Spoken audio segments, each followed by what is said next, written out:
This afternoon after Kiddush lunch, we'll have a chance to learn again with Dr. Lila Corwin Berman. And at that time, we'll have a chance to do more of a formal introduction.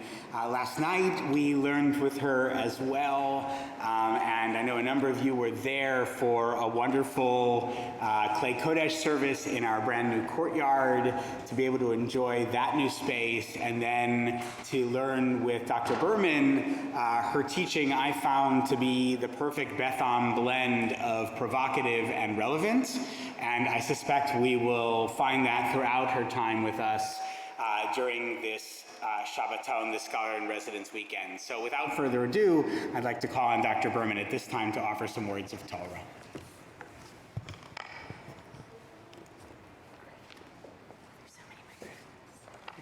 Good Shabbos. Good Shabbos. So you have a source sheet, and we're not going to do Havruta, but I did want to, especially for the longer source that I'm going to discuss a little bit, just put it in front of you. I find sometimes when somebody reads a long quote, can you not hear me well? There's so many microphones. Okay. So I find when I am listening to somebody sometimes read a long quote, I lose the thread of it. So really, I just wanted this source sheet to help you stay on track with some of what I'm saying. But you're also welcome to space out, which is also sometimes what I do during a Dvar Torah. So if you were blameless in your age, would you build an ark? If you were blameless in your age, would you build an ark, a ship sealed like a box, to sail away from the crises of your times? Set your GPS to the middle of the seas, where pandemics, climate catastrophe, racist injustice, gun violence, hypernationalism, and all the rest could be put out of mind.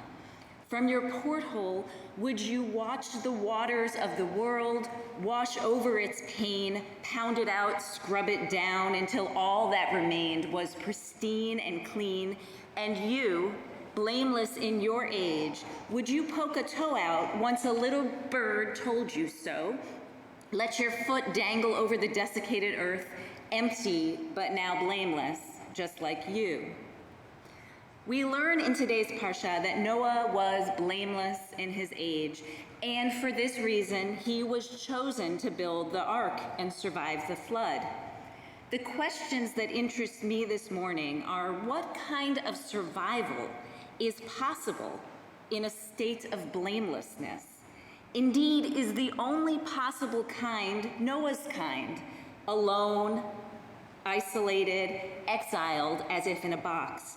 And if so, should we wish to be blameless?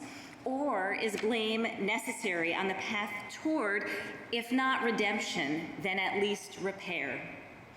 In reading about this week's Parsha, I learned about a mystical concept called Galut HaDibor, translated as exile of the word, or perhaps the broken condition of language. Tying together the two parts of today's Parsha, we might imagine that Noah's blamelessness was a kind of retreat into the ark, and that the apex of the Tower of Babel, that both of these are characterized by a Galut HaDibor, a time when people lose their ability to be in relationship with one another through language. For Noah, God preserves, almost fossilizes his blamelessness by removing him from all contact with people. Notably, unlike Job, who petitions God on his fellow human beings' behalf, Noah simply, as it says, did so. Just as God commanded him, so he did. And that is that. His blamelessness removes him from the cataclysms of the world, but also from the ability to help or repair the world, or even simply to speak to it. On his ship, he is in Galut HaDibor, with perhaps any remaining language connection drowned out by a cacophony of animal noises. The story of the Tower of Babel may likewise be understood as a Galut HaDibor enacted by God. the people become so good at communicating, at understanding one another, so far removed from Galut HaDibor, that their powers rival those of the divine. It is as if they lose the humility of their humanity, and they start to build their way to heaven. So certain are they in their ability to be in seamless relationship that they come to believe in their own perfection, as if they are no longer simply human. And so God responds with a heavy hand to confound their speech, as the Parsha says, kick them down a notch so that they return to their human place, from which they must learn again to use language that speaks not to efface difference, but rather struggles to speak across difference. In both stories, we find occasion to think about aspirations for perfection, for blamelessness, and we can consider the relationship between blameless perfection and the realities of human entanglement with its choppy yet intense communication acts. When I reflect on this parsha in my own research, it helps me think about the curious stumbling blocks that blamelessness has placed in American politics and American Jewish politics.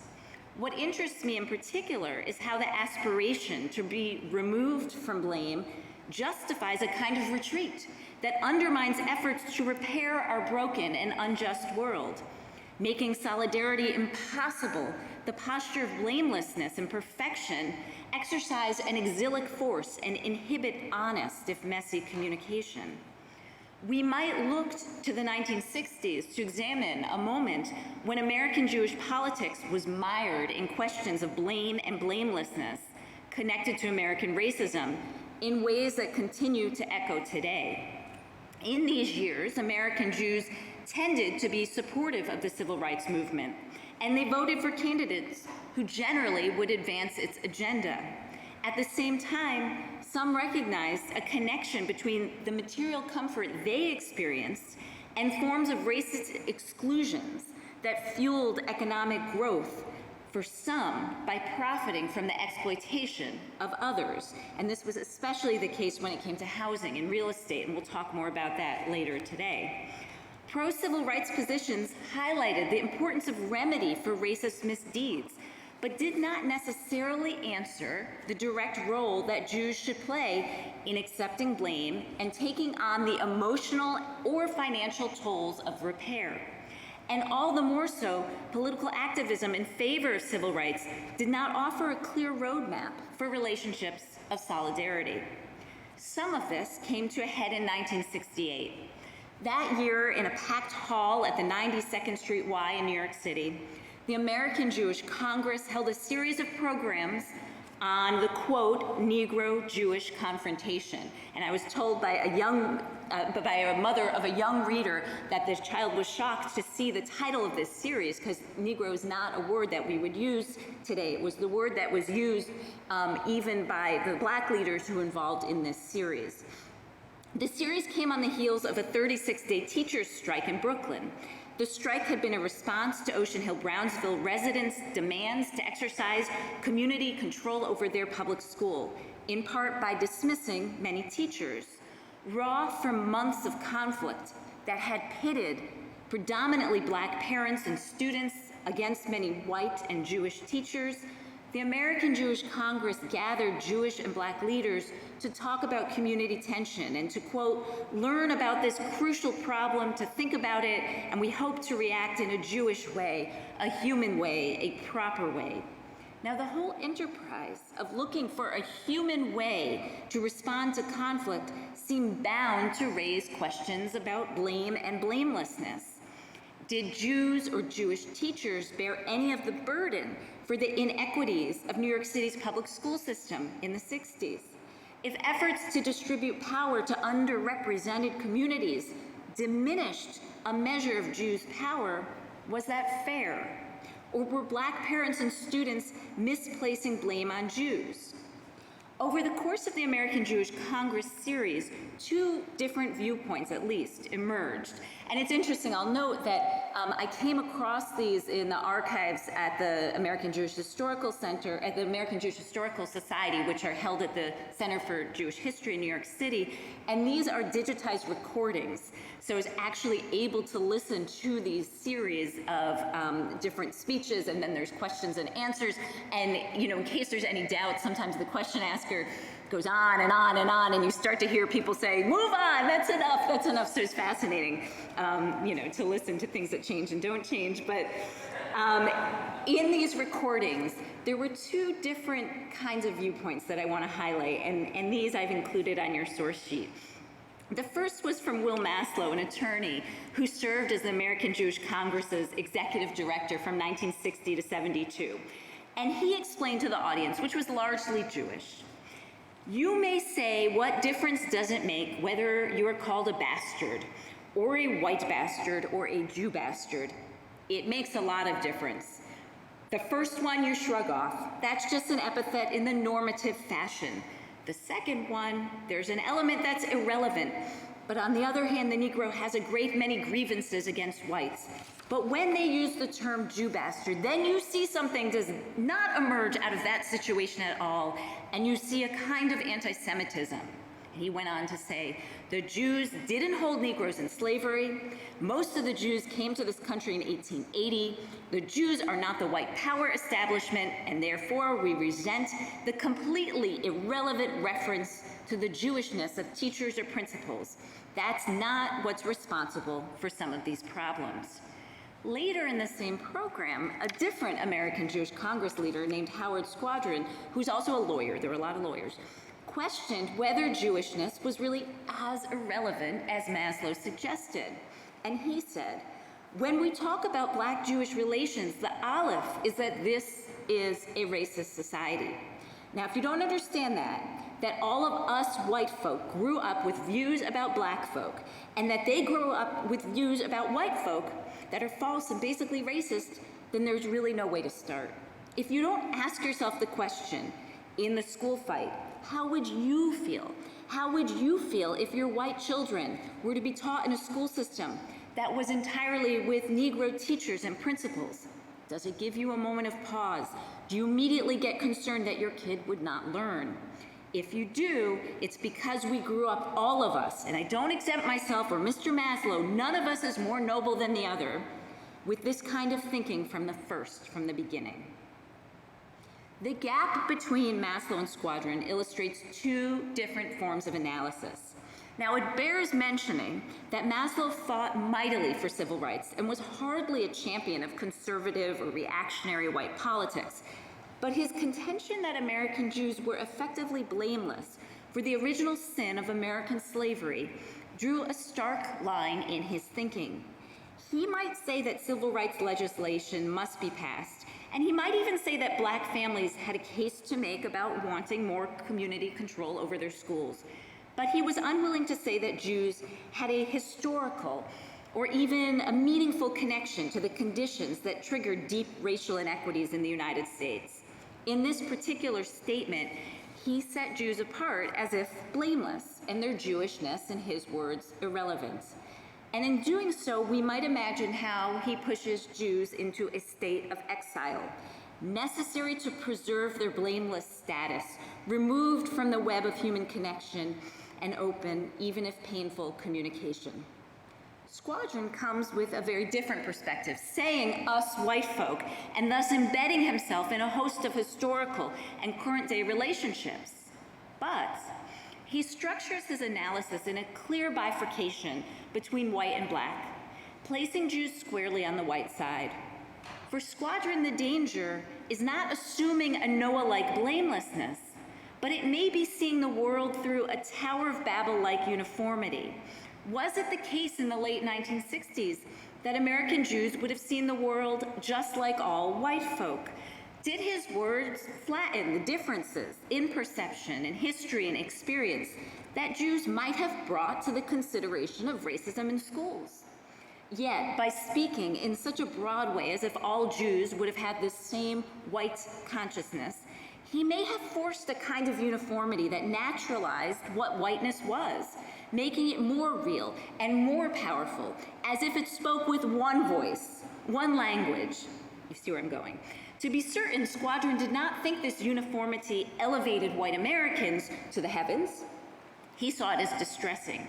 But nonetheless, he saw whiteness as something essential and unifying.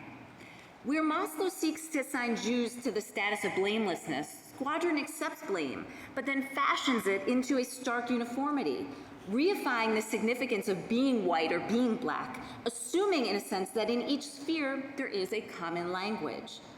It might be that I am more inclined to Squadron's perspective as an accurate commentary on the experience of being Jewish in the United States, but I want to suggest we would do better, in fact, to unlearn both of these viewpoints.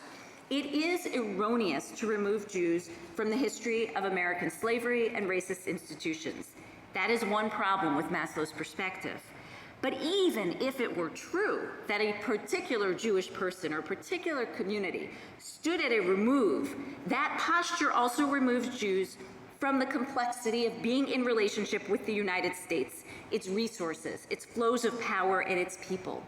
To be in the world of the United States is to be implicated in the web of relationships that have in part been structured by racism. Otherwise, it's like one is trying to sit alone on an ark, blameless and entirely irrelevant and unconnected. And when it comes to Squadron's view, which reduces the complexity of the United States into two separate worlds, the black and the white, imagining that each one has its own common language, the problem is that he stabilizes and naturalizes these divisions despite his protestations of them. And from that basis, it's difficult to imagine how to speak across these two very different worlds. When God finally decides the flood has achieved its ends, Noah is commanded, "Say minateva," leave the ark, get out of your box. And when God uses linguistic alchemy to thwart the celestial building project, the people then are scattered over the face of the whole earth. With each of these acts, human meaning and possibility, though certainly not blamelessness or perfection, but human meaning and possibility are renewed. Only when Noah leaves the space of his blamelessness, and only when people remember that they have differences and they must learn how to speak those differences, only then can humanity get on with the business of trying to live better in this world. The philosopher Olufemi Otewo, in his book Reconsidering Reparations, suggests that any effort for human and environmental repair must ask, how can we use the present to create a future of more just distributions? He explains that while this is impossible without considering past injustices that brutalized human beings and our planet, his point is that the work of repair must stay focused on the constructive question, what can we do to make it better? Blamelessness is not a desirable state because it is not constructive. But nor is the delusion of an entirely or partially shared sense of values or language or history. Each in its own way represents a retreat, a kind of exile from the work. In his writing elsewhere on identity politics, Tewo explains that solidarity will never find us all speaking the same language. Rather, it can help us learn how to support one another to approach ideas of justice in the languages we know best. The only way to seek redemption from Galut HaDibor is to take the risk of being misunderstood, to shed the aspiration for blamelessness or perfection in favor of the hope for repair and connection. Blamelessness is absurd the moment you decide to step off the ark, and faith in a universal language is idolatrous the moment you think you can achieve perfection. But in the broken pieces of the ark and the tower, may we find our footing for building true and ever more just human relationships. Shabbat Shalom.